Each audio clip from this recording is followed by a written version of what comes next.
Fractals on the Mind, Biophilia in Art, Design, and Psychology, and a whole bunch of other stuff besides. Like I put in the chat there, this is the link that you can find the slides for this talk, and also I will be putting a video recording up there. So I've broken this talk down into different sections. First, I'm going to say a few things about me, and then I'm going to bring up some basic concepts to get the digestive juices flowing for the other stuff I'll be talking about, which are fractals, of course, biophilia and the brain, art, design, and engineering. And that should take about 45 minutes, hopefully. And then we'll have questions and attempts at answers. And then after about an hour, for those who want to stick around, we'll have an open-ended discussion. So let me say a few things about me. I'm a fractal maniac, have been for most of my life. I have a BFA in art education, art history from VCU, a Master of Fine Arts from Syracuse in software art, that is writing software to make art in the art department. And then I have a second master's degree from MIT, the Media Lab in the Visible Language Workshop. And my dissertation was on genetic algorithms in design and animation. These are some images. I'm just going to show a bunch of my artwork that involve fractals. These are some hand-drawn things I did.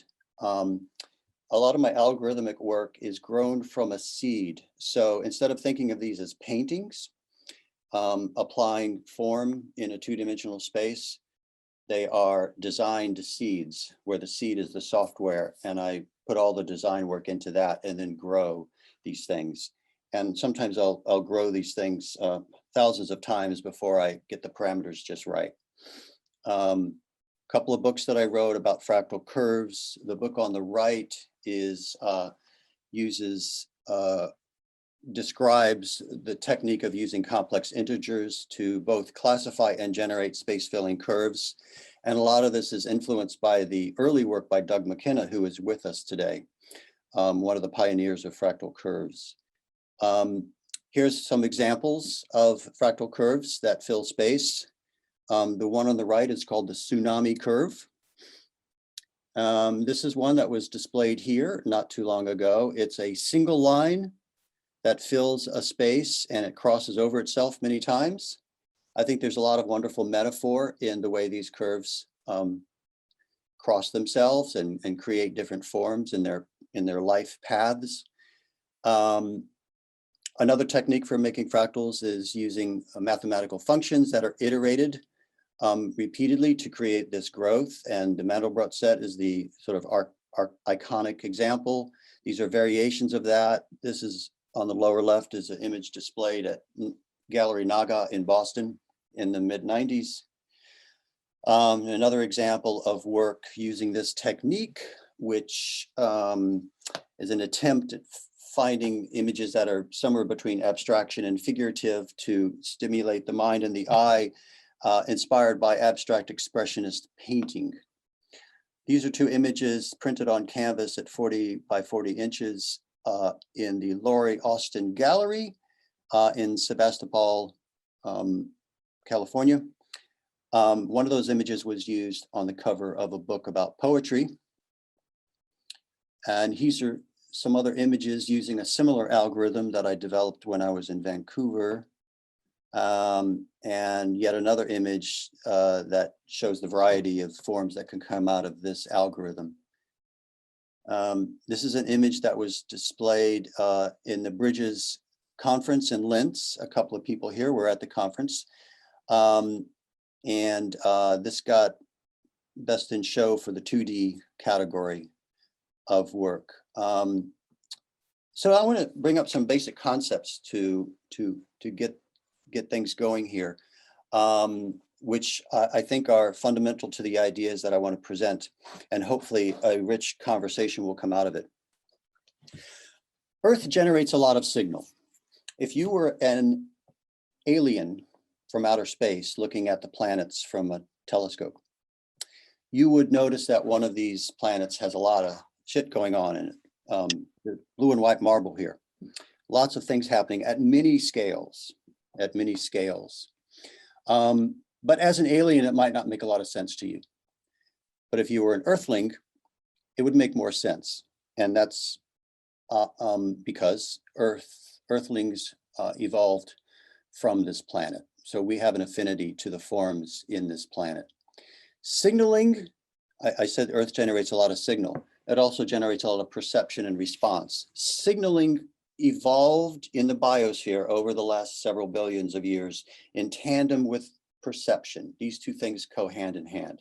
They happen on the molecular level, on the subcellular level, on the level of organisms, ecosystems, and biomes.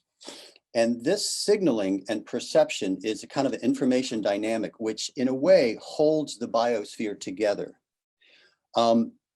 There's a question that I saw here, which is, in the evolution of signals, what comes first, the signal or the response? That's similar to asking, which came first, the chicken or the egg?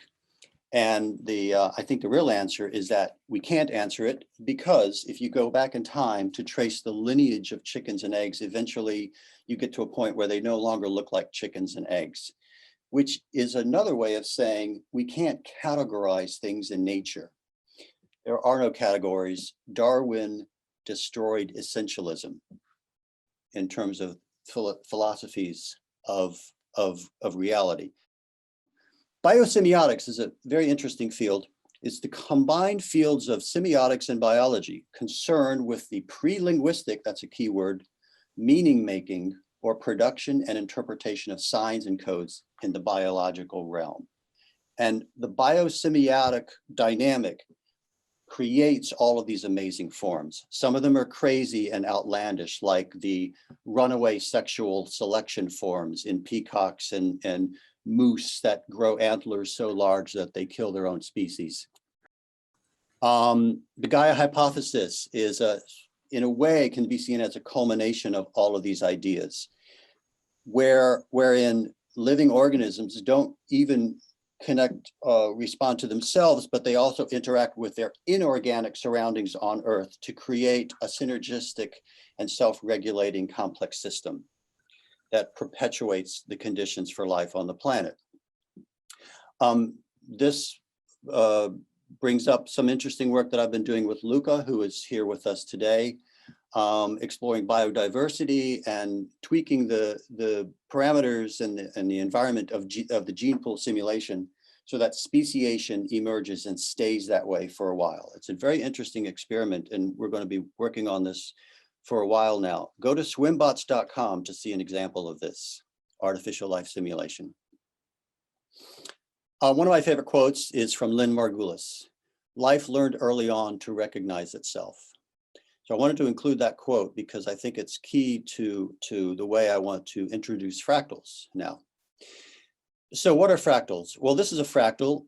Most of you are familiar with the Mandelbrot set and have probably seen some of the amazing zooms on the internet.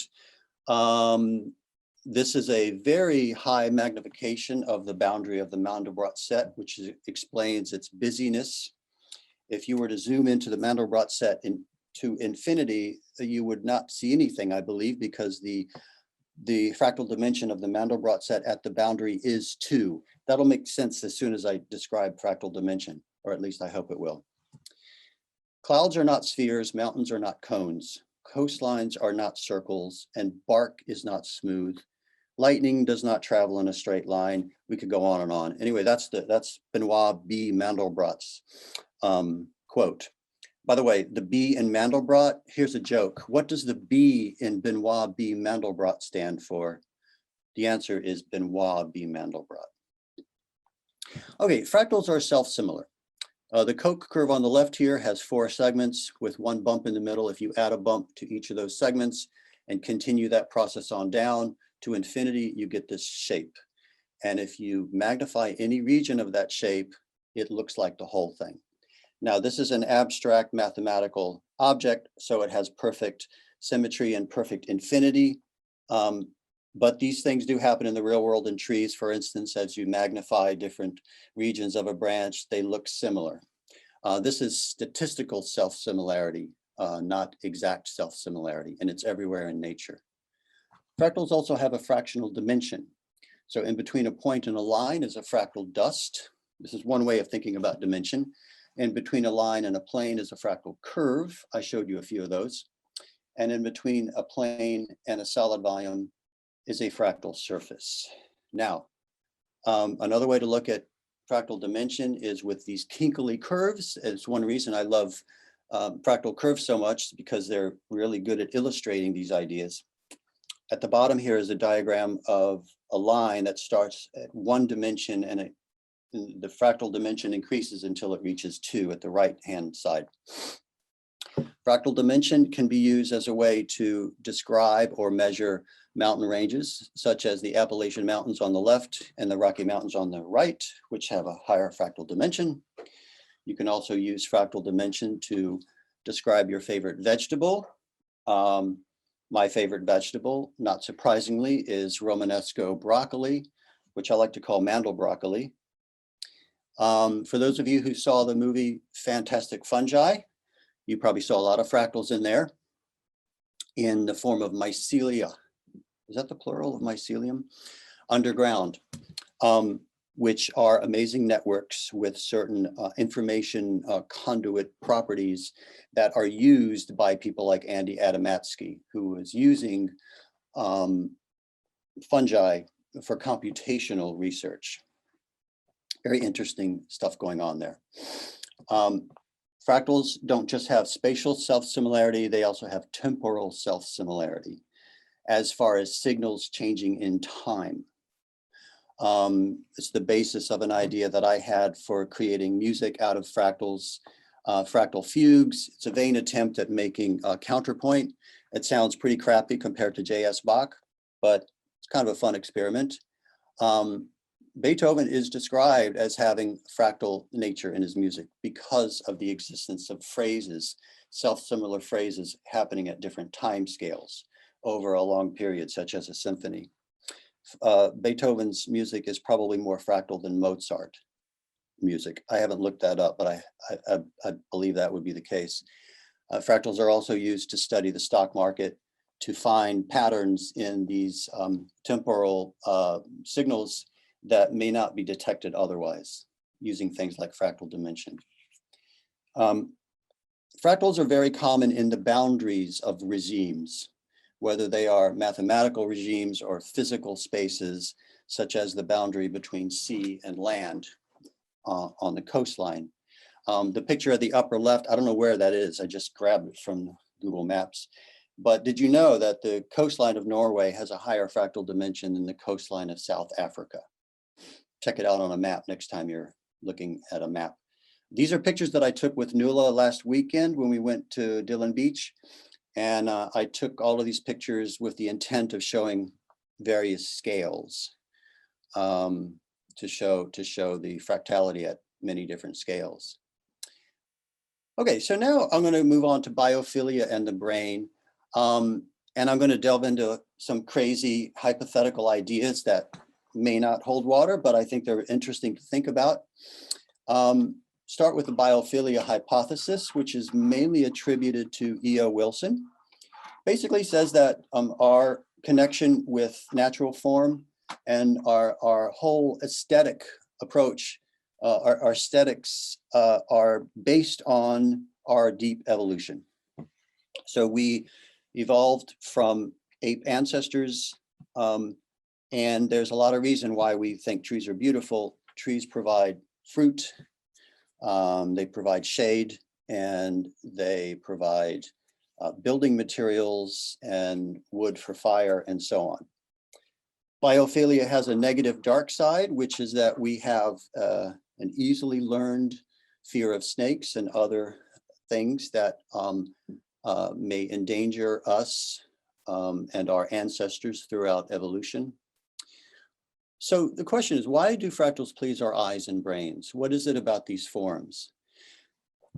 According to some people who study this kind of thing, urban environments have straight lines, certain salience of colors and forms that demand a certain kind of attention from our eyes, whereas natural environments have a certain amount of noise, which oddly enough can be relaxing in certain ways. And there's actually some brain science that's been used to study people, brain imaging people looking at fractals, sort of a new area of research.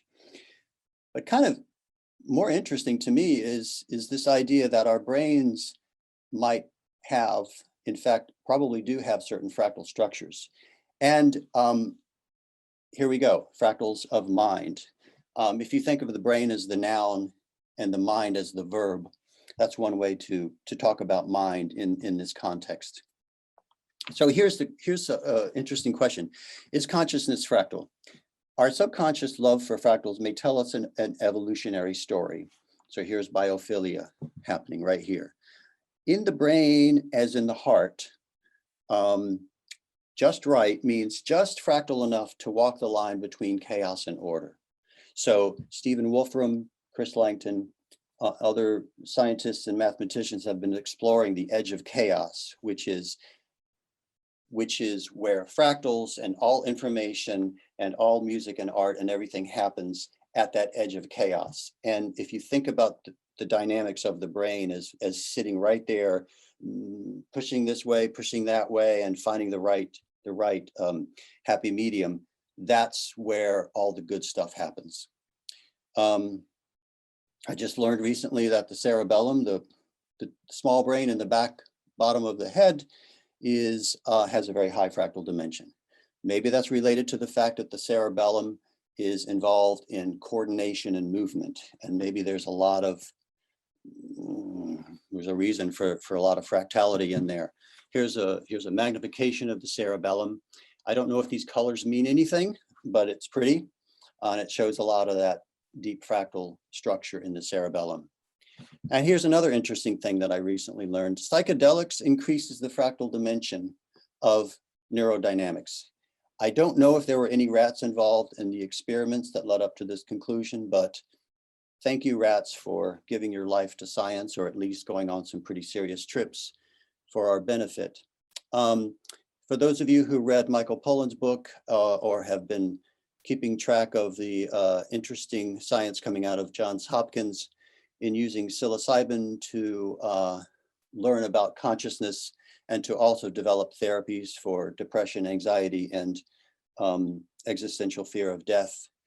The default mode network is this pattern that happens in the brain when people are daydreaming, thinking about themselves, going over dialogue, experiencing anxiety and depression. The default mode network is a pattern that is held in there. And it's held more tightly when we are in an obsessive state of mind. This can be reduced and diffused by meditation and with the aid of psychedelics. I'm kind of glad that some of the pictures coming out of this research are boring. That's a good sign. It'd be weird if they were discovering these amazing Mandelbrot sets emerging out of our heads. These diagrams don't show it very clearly, but they are able to measure the fractal dimension from these results. And there's a correlation between states of consciousness and this fractal dimension. It's the first time I'd heard of disorders of consciousness. That sounds like Oliver Sacks material right there. Quick plug-in for an article that I wrote on medium.com called Psychedelics and the Case Against Reality. Look it up, check it out sometime. Daniel Dennett is a philosopher who has a thought experiment, which I find very interesting. Imagine that you could look at a model of your own brain. And that model of your own brain has a light show going on in it, lights flashing and things changing. And after you look at it for a few minutes, you realize that all of those things that are happening in that brain are what's happening in your own brain. And after a while, you would notice, hey, this is weird. The brain seems to be noticing things before I'm noticing them. These flashing lights happen just a fraction of a second before I came up with the idea or whatever. And as you get to know this model, you would see more and more that it is you, but it's just a little ahead of you. Daniel Dennett says that self-awareness emerges from the brain activity, not the other way around. So he's arguing against Cartesian separation of mind and body, making the activity of the brain the important thing from which consciousness emerges. One idea from that is to use visualization techniques of understanding your own brain as a fractal, but I won't get into that because that's a little woo-woo. Now I want to talk about art, design, and engineering. So before the word fractal existed, fractal themes have existed in art since the very beginning, in Hindu temples, Japanese paintings, and the work of Jackson Pollock, which has been analyzed for its fractal dimension. Apparently Pollock had a favorite fractal dimension that he tended to go with in his work. Hindu temples have self-repeating and self-similar components, and this reflects the idea that every part of the cosmos contains information about the whole cosmos. So these Hindus were thinking in fractal terms, or at least in terms of a holographic universe in building these structures. Aboriginal art is some of the most amazing work that I've seen, and very different, very fractal and very biophilic. Fractals in architecture, such as these two cathedrals, both of which I've had the pleasure of seeing close up, one in Florence and the other in Barcelona. Fractal architecture is often compared to other design styles in architecture, such as Bauhaus and the international style. There may be pros and cons in both types of built environments that people can be in the presence of, but there's probably a lot of reason that fractal architecture has a certain benefit to human psychology. In addition to fractals as aesthetics, the principles can be used in engineering for holding up large structures with hierarchical distribution of weight. So what is biophilic design? It's basically the idea of using biophilia principles in design, in the design of buildings, public spaces, consumer products, or any experience, human experience that is designed. Biophilic design is more than just putting a plant on your desk. There are rules of thumb and methodologies that have been developed by, for instance, from Terrapin Consulting, and here's a link down there if you want to look into that. I think this is still an area that's being fleshed out at the moment. I think there's a lot of science that is still coming into this design approach. Using biophilic design principles for creating learning environments, I think, is very interesting. There's no desks lined up in a structure here. It's open-ended, it's improvisational, just enough chaos, perhaps, to have some interesting things happen in this environment. Biophilic design is not just aesthetic, it can be functional and healthy. This is Nuala and my backyard.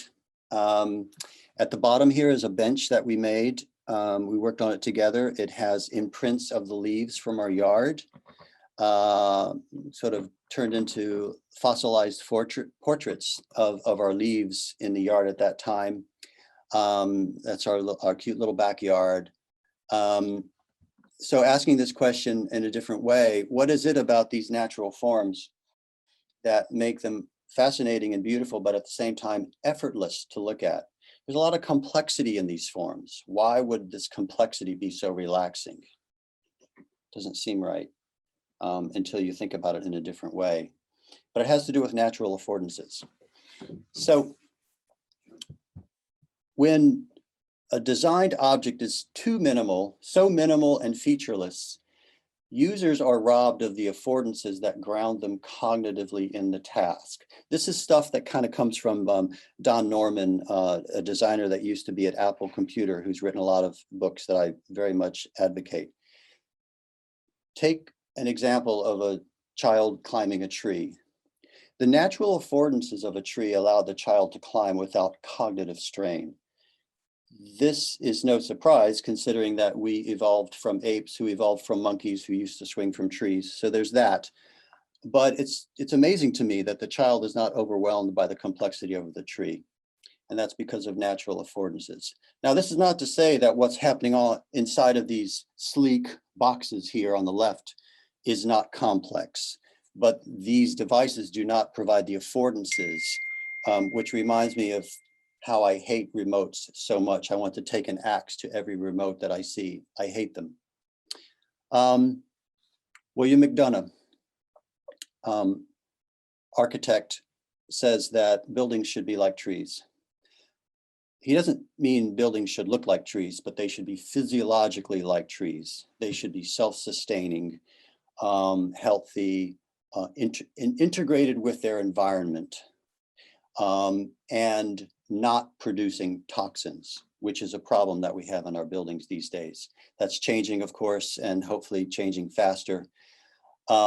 Energy distribution for buildings requires a certain fractal-like distribution of energy and information in the buildings. And this reminds me of trees and lungs. So I drew this picture here to describe how lungs are trees inside out. Think about this. The surface area in a pair of lungs, which includes the bronchi and the alveoli, combined create a surface area that's about 50 or 100 square meters. That's a lot of surface area. But of course, because we need to consume oxygen and we need to release carbon dioxide, trees need to do the opposite. So not surprisingly, trees and animal DNA have embedded in them the algorithms to make fractals. We don't have fractals in our DNA. We have the instructions to make fractals. And it would be interesting to find out how that works, if there could ever be some trace of the embryology that makes this happen. That would be a wonderful thing to discover. All networks require an efficient supply of nutrients, not just organisms and organs, but cities and ecosystems and brains and software. These are things that are described in the book Scale, one of my favorite books by Jeffrey West, who works at the Santa Fe Institute on complexity. Jeffrey West describes the heart of a whale. Is it the sperm whale? That's the largest whale. I can't remember which one is the big ass whale, but it's so big and its heart is so big that a human can fit in the aorta of the whale. Not a live whale, but a model of the whale. What's amazing though, is that no matter how big the heart is of an animal, the capillaries at the very end of the circulatory system are just as tiny in a whale as they are in a human, which are just as tiny as they are in a mouse, because every cell in the body needs to be nourished by this bloodstream. The principle of scale that makes this happen is part of what West is studying and describing in his book. And these ideas apply not only to nourishment or energy, but to information, which is becoming more and more important in cities as we move into the future. And thinking about the future of cities, wouldn't it be great if eventually cities are so biophilic that recycling is no longer something that we have to think about. Everything just recycles itself, just like in nature. This is not only a cool kind of city, but it's probably the only city that we can have in the future if we're going to continue to survive on the planet. So I want to close with a picture. This is your brain on fractals. Or maybe this is your brain on fractals. I guess it's all subjective. Or this. Weird. I don't know how they made that. Okay, so I'm done. I don't know how long that was. What time is it? Oh gosh, I ended really early.